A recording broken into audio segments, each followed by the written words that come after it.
Okay, let's dive right in. Following the recent terrorist attacks, India has signaled a potential revocation of the Indus Water Treaty with Pakistan. The big question is probably, what does this actually mean, economically speaking, for Pakistan? Exactly, and that's what we want to unpack today. And it's worth remembering, this treaty, the Indus Water Treaty of 1960, it's been the framework for over 60 years. It dictates how India and Pakistan share the waters from the Indus River system, especially given the, shall we say, often tense relationship between the two countries. It's surviving multiple wars is quite something. Which makes the recent statement from India's foreign secretary quite striking, saying the treaty is in abeyance until Pakistan takes credible action against cross-border terrorism. That's a major shift. So our mission today is to really dissect how this potential revocation could hit Pakistan's economy. We've looked at a range of reports, analyses, trying to get beyond just the headlines. So maybe start with the basics of the treaty itself. What did it actually lay out? Okay, so fundamentally, the treaty divided up the 6 main rivers of the Indus Basin.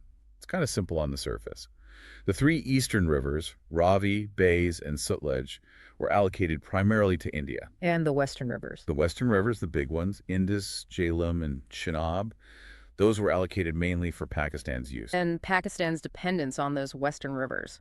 It's huge, isn't it? Oh, absolutely massive. They get something like 80% of the total water flow from the entire Indus system via those western rivers. And think about what that means. It's not just drinking water, it's the absolute lifeline for their agriculture, especially in Punjab and Sindh provinces. So much of their farming relies on it. That level of dependency really highlights their vulnerability here. But India does have some rights on the Western rivers too, correct? That's important. India has rights for limited agricultural use, primarily for specific areas mentioned in the treaty, and, crucially, unlimited rights for what are called non-consumptive uses. Like hydropower. Exactly. Hydropower, specifically run-of-the-river projects, not massive storage dams plus domestic use, industrial use, things like that. But there are strict regulations on the design and operation of those projects. So India can use the water, but in controlled ways. Precisely. For instance, the treaty allowed India to irrigate about 1.34 lakh acres in Jammu and Kashmir and Ladakh using Western river waters, though currently only about half of that potential is actually utilized. And storage. Can India store water from those rivers? The treaty allows India to build storage capacity up to 3.60 million acre-feet on the western rivers. But practically speaking, the current infrastructure for that kind of storage is, well, minimal. Okay, that makes sense. Now, back to this abeyance statement. You mentioned the treaty has survived wars. Does it actually have a clause for suspension? That's the critical point. No, it doesn't. Article 12, Clause 3 is very clear.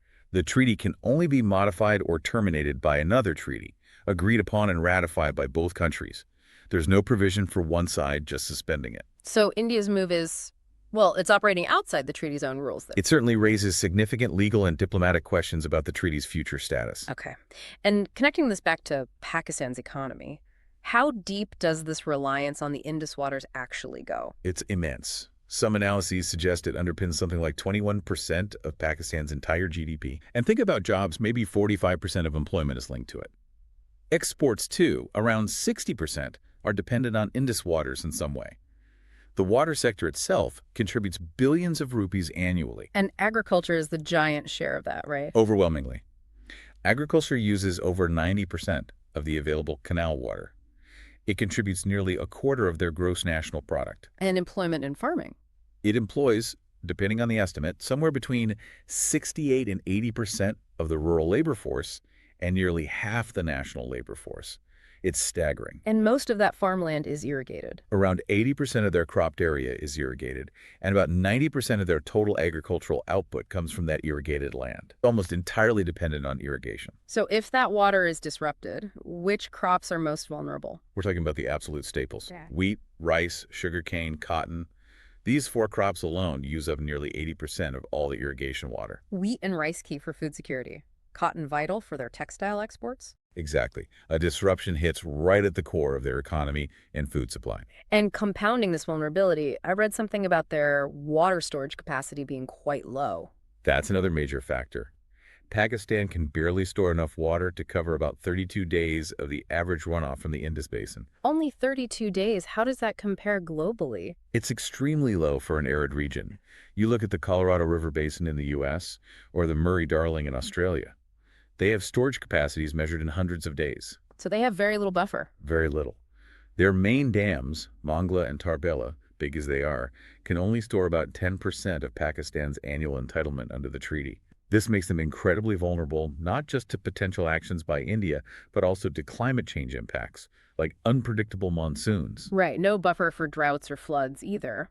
Which brings us to a key question. Could India actually turn off the tap immediately? Practically speaking, in the high flow season, which is roughly May to September, the answer is largely no. The sheer volume of water flowing down the Indus, Jhelum, and Chenab is just too massive. India's current dams can't handle that. Their main projects, they are mostly run-of-the-river designs.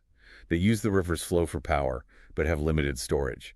They physically can't hold back that much water for long. Trying to do so could even cause problems for India. It absolutely could. Right. Attempting major disruptions during peak flow could risk flooding upstream areas within India itself. Okay, so an immediate total cutoff is unlikely, but are there still immediate impacts from this abeyance? The biggest immediate impact is probably the uncertainty it creates.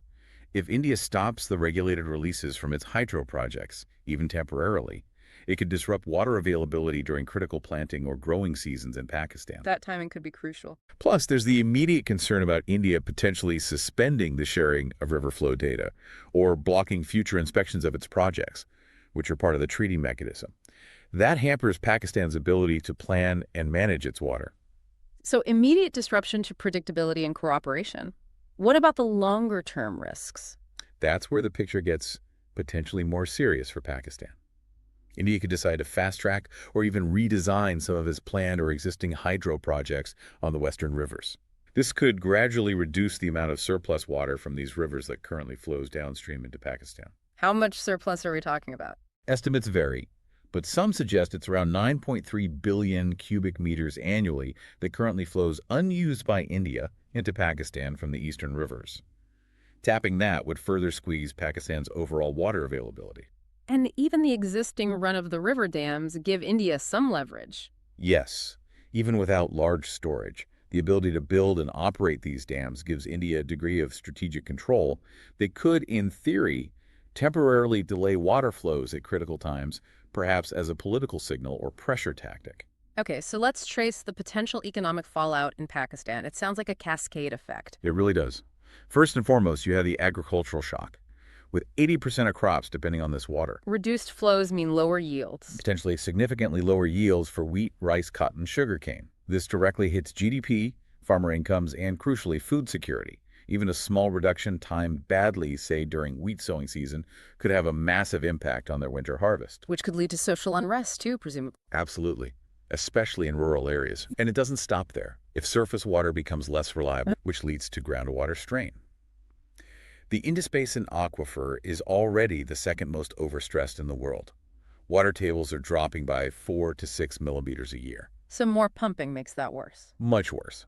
And it also worsens land salinization salt buildup in the soil, which already affects something like 43% of Pakistan's arable land.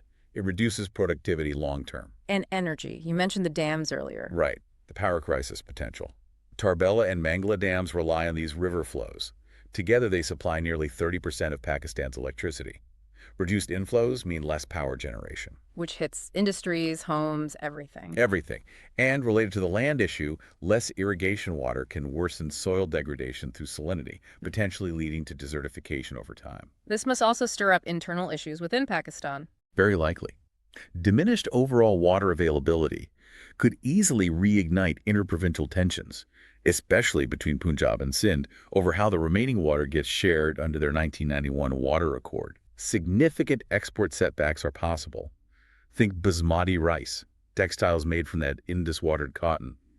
Less production means fewer exports, hitting their foreign exchange reserves, potentially weakening the rupee further. It sounds like they might be forced into changing what they grow. That's the forced crop shifts scenario, maybe moving to more water-efficient crops. But the infrastructure for that, the farmer training, the market access, it's a huge undertaking and currently lacking. All of this together points towards broader instability. Yes, potential economic instability. Yeah. Lower farm output hits rural jobs, could lead to loan defaults, increased migration to cities. And crucially, this is happening when Pakistan's economy is already incredibly fragile. Still recovering, reliant on the IMF. Exactly. They're still under an IMF program, facing huge external debt repayments, over $22 billion due just in the next fiscal year. They have very little cushion to absorb these kinds of economic shocks. So facing this pressure, what can Pakistan actually do? What are their options? Honestly, their options seem quite limited. Diplomatically, they could try appealing to the International Court of Justice or the Permanent Court of Arbitration. Though India might contest the jurisdiction there. India has indicated it likely would, yes. They could also press the World Bank, as the original broker, to intervene, or maybe try to rally support from allies, perhaps China or the OIC. But direct economic retaliation against India seems unlikely. Very difficult, given their own economic fragility. Trade disruptions could easily backfire on them. It's a weak position to retaliate from. And we should remember the past rhetoric. Indeed. Pakistan has previously stated very strongly that any attempt by India to unilaterally divert water guaranteed under the treaty would be considered an act of war. It highlights just how sensitive and high stakes this water issue is. This immediate treaty crisis is obviously huge, but Pakistan was facing longer-term water challenges anyway, wasn't it? Oh, absolutely. This crisis layers on top of already significant structural water security issues. Climate change is a massive one. The glaciers feeding the Indus? Exactly. Over 80% of the Indus system's water comes from glacial melt. Those glaciers are receding due to warming. That means more unpredictable flows, more extreme events like floods and droughts. Plus, higher temperatures mean more water is needed for crops due to evaporation. And the groundwater problem we mentioned. That groundwater overextraction was already critical before this. Falling water tables are a long-term threat. Water quality, too. Yes, water quality is deteriorating badly from agricultural runoff, industrial pollution, untreated sewage. The treaty itself barely touches on pollution, focusing almost entirely on quantity. And what about neighbors other than India? That's another challenge. Pakistan has no formal water-sharing treaty with Afghanistan regarding the Kabul River, which is a major tributary providing significant water, nor with China regarding the Indus headwaters originating in Tibet. So they lack comprehensive agreements across the basin. Okay, so pulling this all together, the key takeaway seems to be that India's signaled suspension of the treaty poses really serious economic threats to Pakistan. That's the bottom line. The most immediate and profound hit would likely be to agriculture, the absolute backbone of their economy. And while an immediate total cutoff isn't feasible. Right, the geography and infrastructure prevent that. But the sheer uncertainty about future flows and India's potential to exert more control creates a deeply unstable situation for Pakistan's economy. It goes way beyond just water sharing then. Absolutely. It's about food security, energy production, export earnings, overall economic stability. All at a time when Pakistan is financially very vulnerable and dependent on international aid. It really leaves you wondering, this treaty, the Indus Water Treaty, it survived so much for over 60 years. Can it actually withstand these current pressures, the geopolitical heat, one side acting unilaterally? That is the massive question hanging over the region now. And if it can't, what comes next? What kind of new arrangements or maybe innovative diplomacy could possibly ensure water security and economic stability for Pakistan, given its reliance on this one river system in such a volatile neighborhood? It really throws into sharp focus the urgent need for, well, effective water diplomacy and maybe new forms of regional cooperation in South Asia, a really critical issue for the future.